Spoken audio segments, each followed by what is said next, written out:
get right to it. Republicans are trying their best to repeal the Affordable Care Act. The Senate will try to do so now that the holiday has passed. Let's get right to it. We're joined by ABC Political Director Rick Kline. Rick, how you doing? Hey, Roland, good to be with you. Michael Steele, former chair, Republican National Committee, analyst on MSNBC. Michael Steele, how you doing? What's up? Well, I love to see that cobalt blue thing. What, Republicans got some swagger? I can help you out. Also, Alencia Johnson here, the Director of Constituency Communications for Planned Parenthood Federation of America, is joining me here in D.C. Rick, I want to start with you first. Again, Republicans couldn't get their act together before July 4th. This bill is not dead. Not dead yet, and here's what I'm struck by. You know, a bunch of them are avoiding voter contact, the town hall meetings. It's almost like they're worried that the more people learn about it, the more that unpopular it becomes, and that's a hard thing to lead with. I think a lot of the messaging on this has been what it doesn't do versus what it does do. And I think the fact that Republicans are a little bit hesitant to go out and talk about proactively, this is what the bill does, that tells you something about where the political prospects are. That's why this is hard, is that they realize that some of these provisions aren't going to go over well with their voters. Michael Steele, they really want to keep this thing under wraps. Senator Susan Collins over the weekend at July 4th events says she got an earful from constituents who said, do not vote for this bill.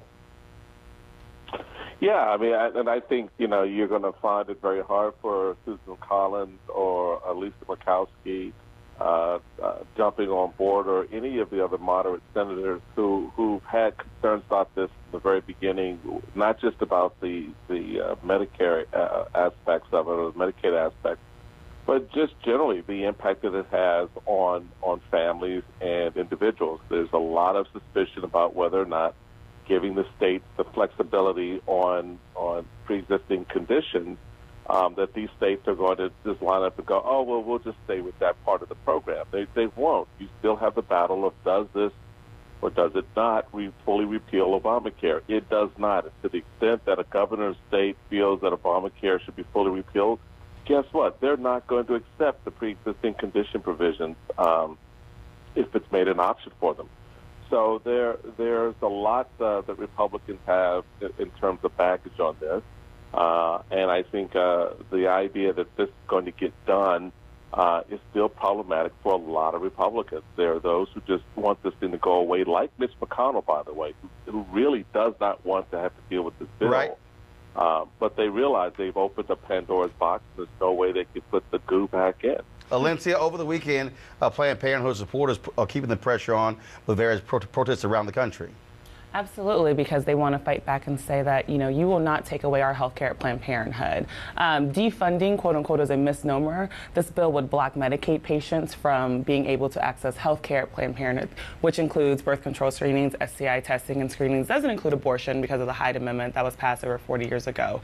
One thing that I want to elevate on your show is that 30% of black women are on Medicaid. And so black women have a lot to lose when it comes to this dangerous and disastrous legislation. And as he just said, you have senators like Murkowski and Collins who were like, this is actually dangerous for our constituents, and we will not vote for a bill that includes Planned Parenthood. Rick Kline, you got to go in 30 seconds. I'll give you the word right here before I finish up, and that is 9 senators right now say they're not going to vote for this.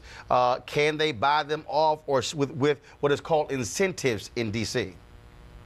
I'm skeptical. I mean, look, I think there's a way to get this done, to get that fair majority of 50 votes, but even the last health care bill teaches us a lesson that the process matters. If you want to go down there, if it looks really messy, and if it looks like you're buying people off, that's what made Obamacare as unpopular. So I think Michael Steele's got a point about Mitch McConnell maybe not even really wanting this or feeling like they just have to be done with it. He'd be fine with the policy. I think they were going to have to move on at some point. I think they've got a very tight window to get it done. I don't think that a bunch of buy-offs are going to make it happen. Rick Kline, ABC, I thank you very much for joining us. Michael Steele and Alencia, thanks, Roland. I'll ask the both of you, do you expect the pressure to continue this week, Michael Steele? Oh, absolutely. There's no doubt about that. Conservatives, the president, by the way, has gotten in his own way on this. Shocking! Shocking! He's agnostic on health care. He doesn't give a crap about it, but he realizes, okay, the boys on the hill are playing in the mud. Let me go try to clean it up. And so his effort to clean it up last week was, oh, well, if this doesn't pass, then we'll repeal it, and then we'll pause, and we'll replace it sometime later. And everybody is screaming, no. So, yeah, you now have this new element that's been put in play. So this, I think, to Rick's point, confuses this to the point where it's going to be harder and harder to get something done this week. I just don't see it. The will is not there. Members aren't talking about this. They're avoiding the conversation at home. They're avoiding the conversation here in Washington with the press. I just don't see how you go beat your chest and go, oh, let's pass this bill when you damn sure don't want to talk about it. Alencia?